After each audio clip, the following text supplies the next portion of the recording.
Bonjour, bon bah là-bas c'est la vallée de Grana, donc si vous continuez la route, vous allez sur le col je trouve plus le nom, là où il y a Mario Pantani, bon je le marquerai dessous. Et là c'est le hameau abandonné, enfin le village abandonné de Grana, donc tout le chemin, enfin ça en fait partie, mais c'est un peu éloigné, et l'autre partie est là.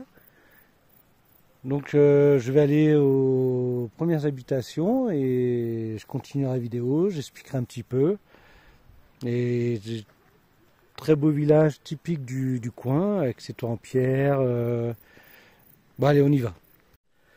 Bon, nous voilà à la première partie du village. Malheureusement c'est fermé et puis il y a plein d'orties. Donc je vais pas faire le tour, je suis pas équipé contre les orties. Et bon, en gros, au début des années 70, il y a eu une avalanche. Ça fait très peur. Ah pardon. Il y a une avalanche qui est tombée, vraiment c'est un couloir d'avalanche de toute façon. Ça a fait très peur aux peu de villageois qui restaient ici. Et d'un commun accord, ils ont décidé de quitter la vallée. Donc du jour au lendemain, ils sont partis de la vallée et ils ont abandonné leur maison. Ce que je comprends très bien parce qu'ils n'avaient ni l'eau courante, ni l'électricité et pas de route d'accès. Là c'est une piste, on peut passer en véhiculé mais on s'arrête ici, voilà. On s'arrête juste aux premières maisons. Donc je vais mettre la photo du premier hameau juste après ce morceau quoi. Bon bah on va à la deuxième partie qui elle n'a même pas la piste. Comme vous voyez, hein, c'était même pas prévu pour une piste. Bon, précédemment on était juste derrière le puton rocheux. Donc on voit bien hein, que et au-dessus de moi c'est pareil, hein, c'est très pentu, favorable aux avalanches. Il y a encore des vestiges qui n'ont pas été pillés parce que c'était pillé en fait. J'ai oublié de préciser que la route d'accès, eh ben, elle est vraiment pas évidente. Hein. À partir de l'avant-dernier hameau, on arrive. Oh putain, un coup à se casser la figure. Mais je continue. Oh, il y a encore la porte et tout. Ah, c'était les balcons. Balcon typique du secteur.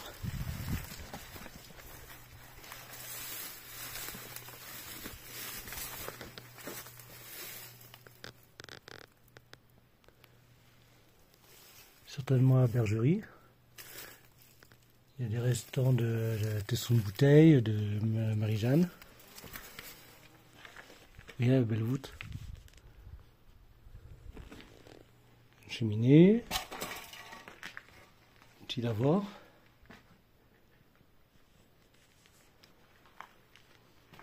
À mon avis, je suis sur une voûte. Bon, elles sont vides. Ah, dommage.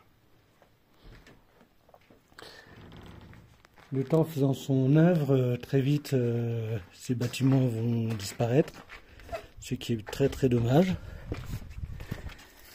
On va voir s'il y a une route, enfin s'il y a une pièce en dessous. Normalement, oui.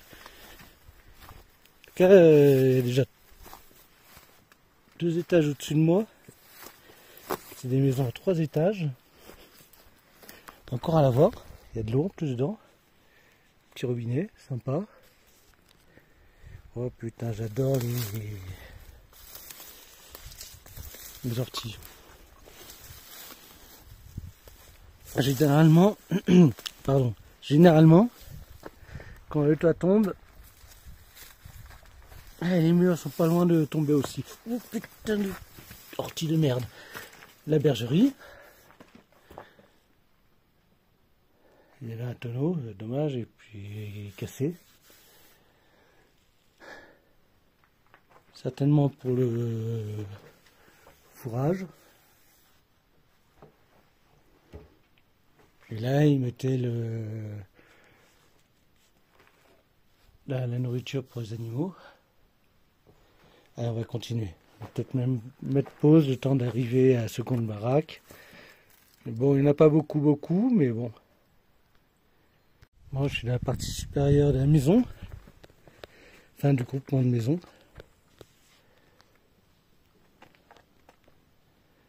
Il n'y a même plus les fenêtres. C'est vraiment des toitures, on se demande comment ça tient.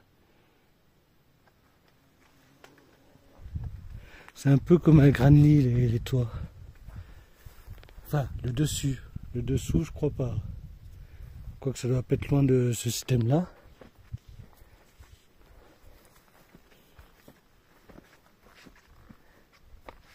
« 1890 ». Après, je sais pas ce qui est marqué.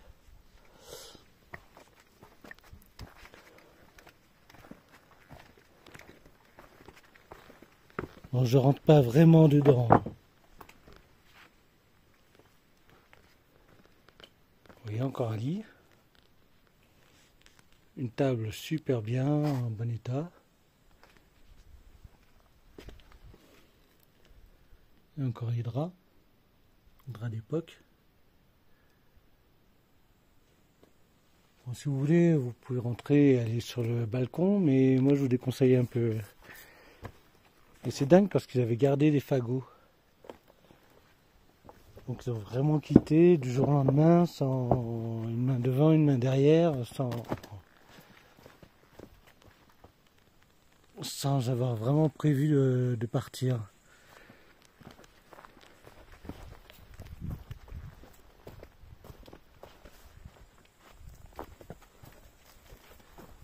Vous voyez, il y a encore des fagots là. Bon, je mets en pause, je prends plus tard. Voilà, je reprends.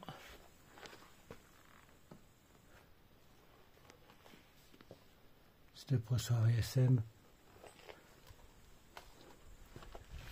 SM sans les mains, bien sûr. Vous pensiez à quoi? L'accès au balcon. Et un petit buffet, belle cheminée.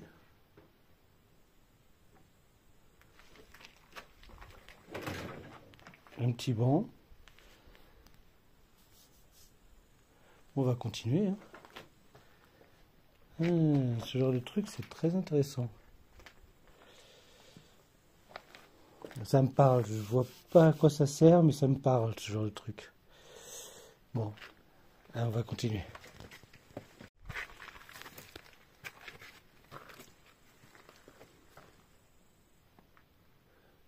Voilà une autre bergerie.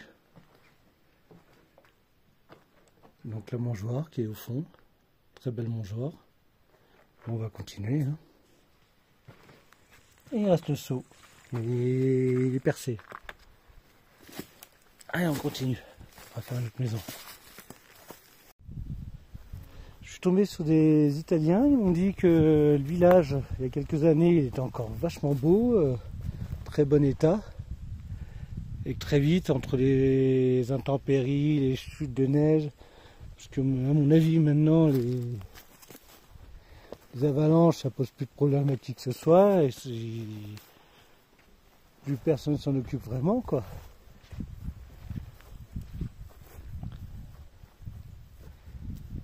Donc on comprend mieux que plus personne s'en préoccupe. Oh, il y a du bleu lavande là-bas.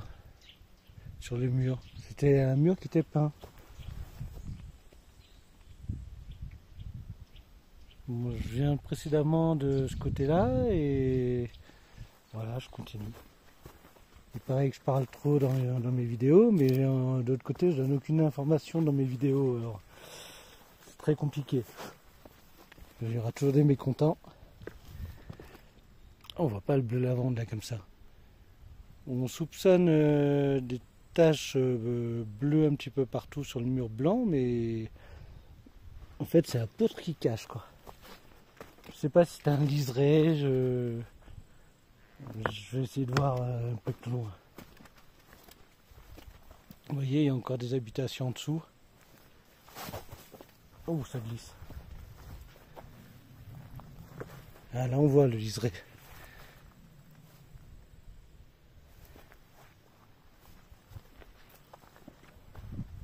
Vous voyez comme c'est grand. Les premières maisons abandonnées, je comprends, mais qu'ils abandonnent tout le village, c'est waouh.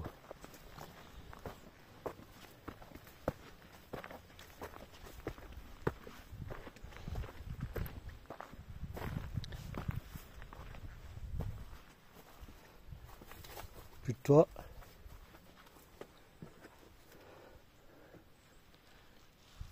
C'est pas loin de tomber tout ça. On va pas trop traîner.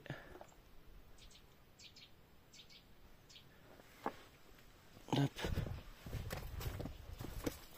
Après je vais faire en dessous. Il y a des maisons, elles sont encore en assez bon état.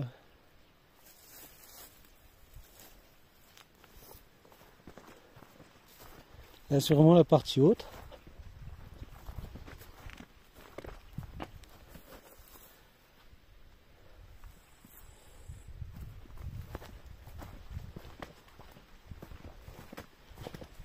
Bon, venez pas ici spécialement pour piller, parce qu'il n'y a rien à piller de toute façon.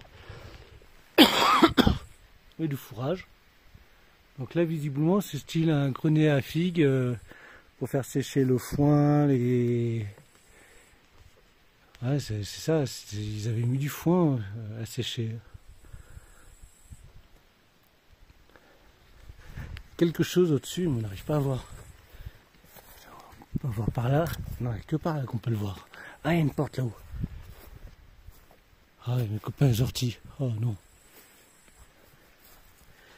On dirait un truc pour battre le grain. Juste là. Et là, bon, j'arrive à voir un truc. Bon, je prends un risque. Hein. Eh oui.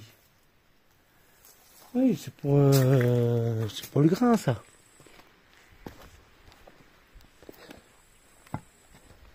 Bon, ouais, on va descendre. Je mets le stop.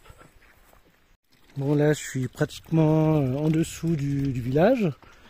C'est les dernières maisons du village. Vous voyez, hein. Quand même bien spécial. En peu de temps, il y a tout qui... En un peu plus de 50 ans, il y a tout qui s'effondre, quoi. C'est dommage. Et l'église, elle a été restaurée. Donc ils ont mis un toit en acier, c'est dommage. Ils auraient pu remettre un toit en pierre. Le clocher. Donc on va visiter. Très belle peinture.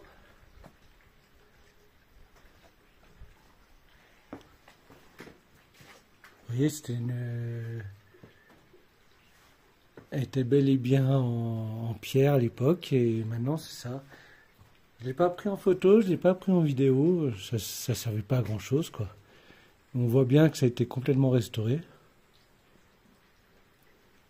Ça c'est l'entrée, c'est là où je suis actuellement.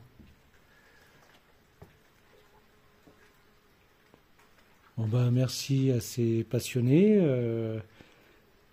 qui préservent réellement le patrimoine et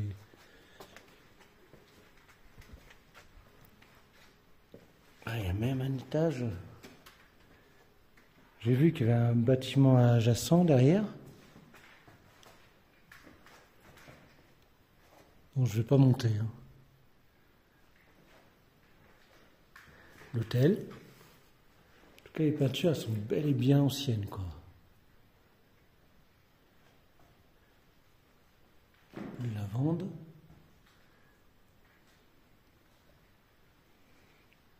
Bon, à mon avis, c'est les paroissiens qui ont retapé.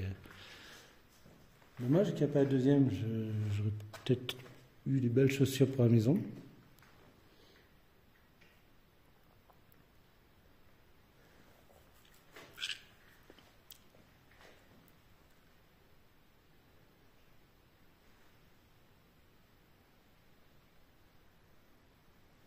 bon, je crois que la vidéo se termine là. À part si je trouve un truc bien particulier. Mais bon, j'ai un peu des doutes. Comme regarder si l'échelle elle tient bien. Ouais, ça a l'air d'être bon. On va pas monter tout en haut. J'ai juste filmé comme ça avec le téléphone. Oh, il y a un râteau.